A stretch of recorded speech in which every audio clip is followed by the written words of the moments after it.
Ողջունում եմ բոլորին, ես Լիլիթ Նեմանվելյան, մասնագիտությամբ լոգոպեդ։ Այսօր խոսելու ենք մուտիզմի մասին։ Մուտիզմը մի խոսքային խանգարում է, որի դեպքում երեխան որոշ սոցիալական միջավայրերում չի ուզում խոսել, բայց կարող է խոսել։ Հաճախ լսած կլինեք, որ օրինակ երեխան գնացել է դպրոց կամ մանկապարտեզ եւ սկսել է ոչ մի բառ չասել։ Այս երևույթը կոչվում է մուտիզմ։ Տարբերում ենք մուտիզմի երկու տեսակ՝ ընտրովի մուտիզմ եւ ընդհանուր մուտիզմ։ Ընտրովի մուտիզմի դեպքում երեխան ինքն է որոշում, թե որ սոցիալական միջավայրում խոսի։ Այս դեպքում մենք գործ ունենք սոցիալական բարձր տագնապի հետ։ Երկրորդ տարբերակը ընդհանուր մուտիզմն է, եւ երեխան որևէ սոցիալական միջավայրում չի հաղորդակցվում։ Այստեղ մենք գործ ունենք նյարդաբանական եւ հոգեբանական լուրջ խնդիրների հետ։ Հաճախ ասում են, որ մուտիզմ ունեցող երեխաները ունեն մտավոր հետամնացություն, դրա պատճառով չեն խոսում։ Ոչ, սա միֆ է։ Մուտիզմ ունեցող երեխաները, ըստ գիտնականների հետազոտությունների, ունեն բարձր ինտելեկտ, սակայն եթե ճիշտ ժամանակին միջամտություններ չիրականացվի, մասնագետները չաշխատեն, երեխան չհաղորդակցվի, կարող են առաջանալ շատ խնդիրներ, որոնցից մեկը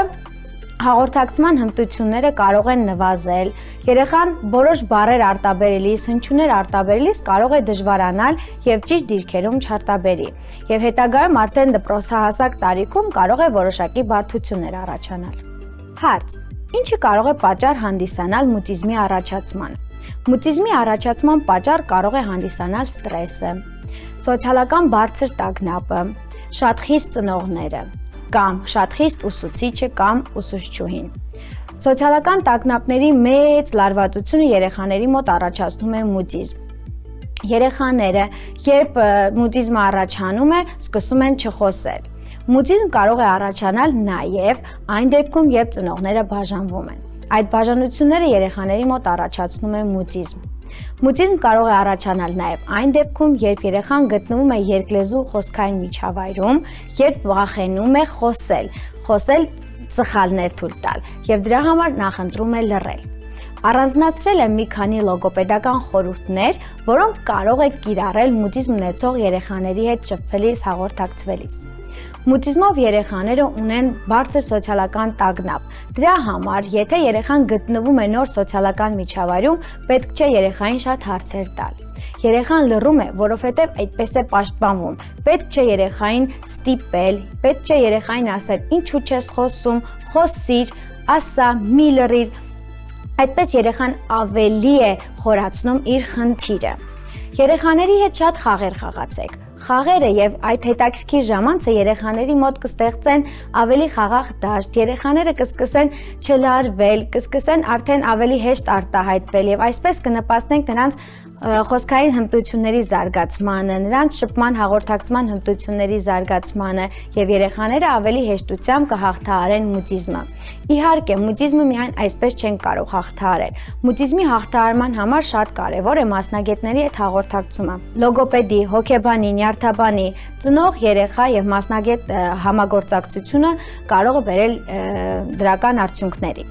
Ինչպես նաեւ երեխաների ինքնագնահատականն է պետք բարձրացնել, խաղեր խաղացեք երեխաների հետ, դիմեք մասնագետների օգնությանը, հոգեբանները կարող են երեխաների հետ աշխատելով բարձրացնել ինքնագնահատականը երեխայի, այս պատճառը նույնպես կարող է առաջացնել մուտիզմ։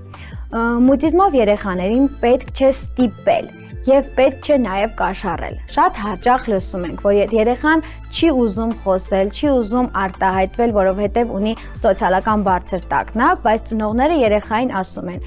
Այ որ ասես, քեզ կոնֆետ կտամ, սա անընդունելի է, սիրելի ծնողներ։ Եղեք երեխաների հետ շատ համբերատար, հանդարտ, խաղացեք երեխաների հետ, որպեսզի երեխաների սոցիալական բարձր տագնապը հնարավորինս նվազեցնեք։ Ինչպես նաև խորհուրդ է տրվում երեխաների ինքնագնահատականը բարձրացնել։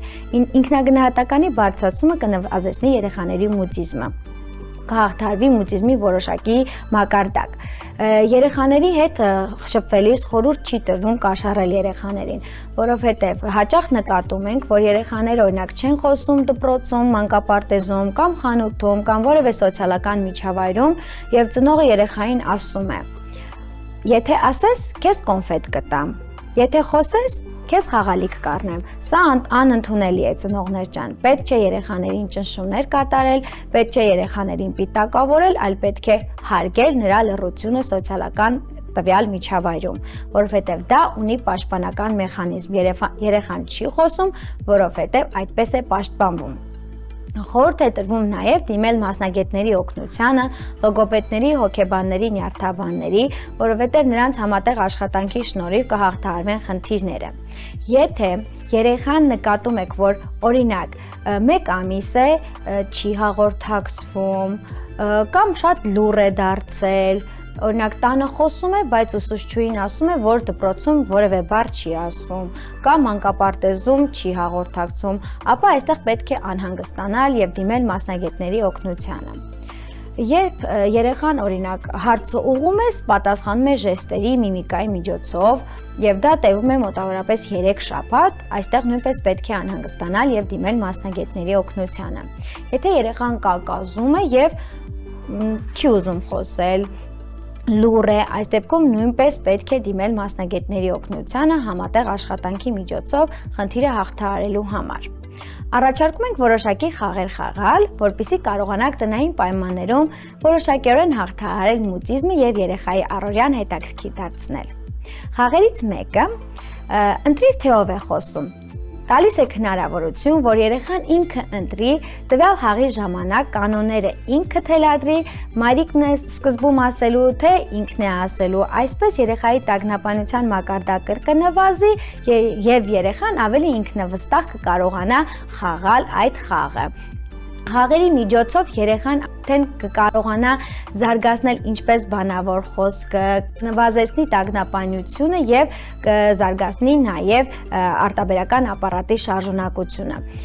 Ինչու, որովհետեւ երբ երեխայի մոտ դինում է մուտիզմ եւ այն տևում է երկար ժամանակ, սկսում է արտաբերական ապարատի շարժունակությունը պասիվանալ եւ դրանք էլ արդեն հետագայում որոշակի բարդությունների են հանգեցնում։ Երկրորդ խաղը առաջարկում եմ հետևյալ խաղը, վերցրեք մի շատ հետաքրքիր գունազարդ տետր, բլոկնոտ եւ երեխայի հետ սկսեք նկարել իր այդ ամբողջ օրվա անցած առօրյան։ Եթե երեխայի հետ օրինակ գնացել եք խաղահրապարակ, գնացել եք գնումներ կատարելու, ապա վերցրեք, գրեք ամիս-ամսա թիվը, գունազարդեք եւ նկարեք։ Օրինակ երեխան գնացել է սղարան եւ սահել է։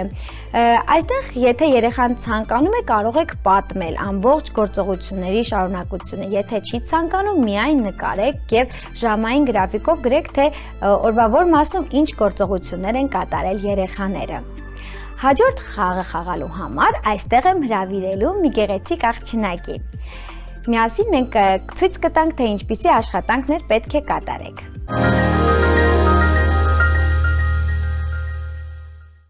Մուտիզմ ունեցող երեխաների հետ առաջարկում ենք խաղալ հետևյալ խաղերը։ Խաղերի համար այստեղ ենք հրավիրել Նարեին, մեր գեղեցկուհի Նարեին։ Ողջույն Նարե, ինչպե՞ս ես։ Լավ։ Շատ ապրես։ Պատրաստ ես մեզ օգնել։ Այո։ Ահա։ Այսօր խաղալու ենք մի այսպիսի խաղ Նարե։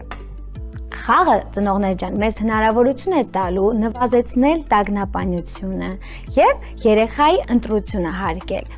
Այս խաղի մեջ տեսեք, մենք վերցրել ենք մի արկղ, արկղի մեջ դրել ենք երեխային ծանոթ առարկաներ։ Եվ այս արկղը մենք դնում ենք տանը որևէ մի հատվածում, որտեղ երեխային հասանելի կլինի եւ երեխան կկարողանա հեշտությամբ վերցնել եւ անվանել։ Արկղի մեջ երեխայի հետ կարող եք ընտրել ինչ առարկաներ եք դնում եւ օրվա որևէ ժամի երեխային ասում ենք թակում ենք, բացում եւ քո ընտրությամբ վերցնում ես որևէ առարկա եւ անվանում ես։ Երեխան ինքը ընտրելով արդեն նվազեցնում է իր լարվածությունը։ Հիմա մենք խաղանք, դուք էլ տանը արդեն փորձեք կրկնել։ Նարե, ասելու ենք տուկ տուկ տուկ, բացելու ենք եւ դու որևէ առարկա վերցնելու ես եւ ասես։ Քո ընտրությամբ։ Հիմա թակիր, տուկ տուկ տուկ, բացիր։ Օգնեմ քեզ։ Ահա։ Վերցրու որևէ առարկա։ Ահա, ինչ է սա։ Աթոր։ Կեցես։ Ահա, այսպես մենք առարկաներ ենք դրել, դրանք կարող են լինել խաղալիքներ նաև։ Օրինակ, ահա, սա ինչ է։ Մկրատ։ Մկրատ։ Ահա, կարող ես բացել, տեսնել ինչեր կան այստեղ, Նարե։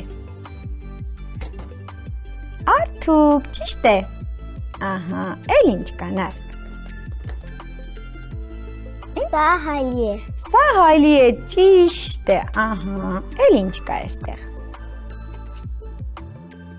Սա սանդր է։ Սաներ է, այո, նարե, իսկ սա ինչ է։ Գլխակ։ Գլխարկ, ահա։ Բացի խաղալիքներից նաև կարող եք հագուստ դնել։ Ահա, հիմա ես փորձեմ տալ Նարեին։ Նարե, սա ինչ է։ Կոշիկ։ Կոշիկ, ահա։ Մեկն էլ դու վերցրու Նար ջան։ Ահա։ Ինչ է սա։ Ափսե։ Ափսե, կեցես։ Ահա, այստեղ ունենք սրբիչ, տաբատ, շապիկ, գիրք եւ այսպես ինչը որ դուք կցանկանաք կարող եք դնել եւ երեխայի հետ ունենալ հաճելի խաղ։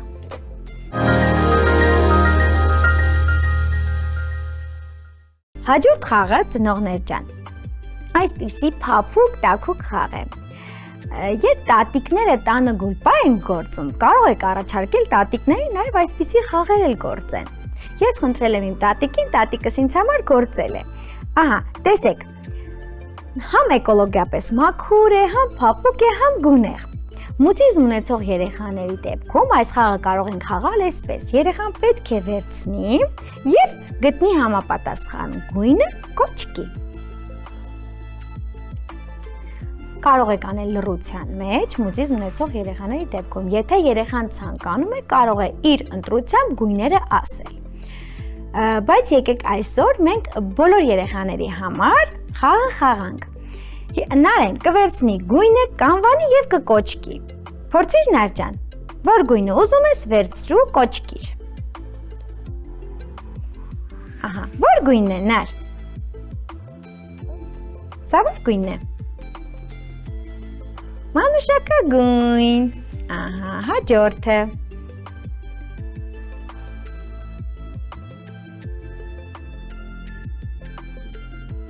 Ահա, կեցես։ Հաջորդը։ Այս խաղի միջոցով նաև ծնողներ ջան զարգացնում ենք բռնելու, կոճկելու, հանելու կարողությունները, կոորդինացված աշխատանքներ կատարելը, բոլորը արա Նար ջան, հերթականությամբ դիր։ Պրակտիկորեն այս խաղը ես խաղում եմ։ Սկսած 2 տարեկանից երեխաները խաղում են, ասում են գույնները, այստեղ եթե տեսնեք ունենք աչքեր, ժպիտ,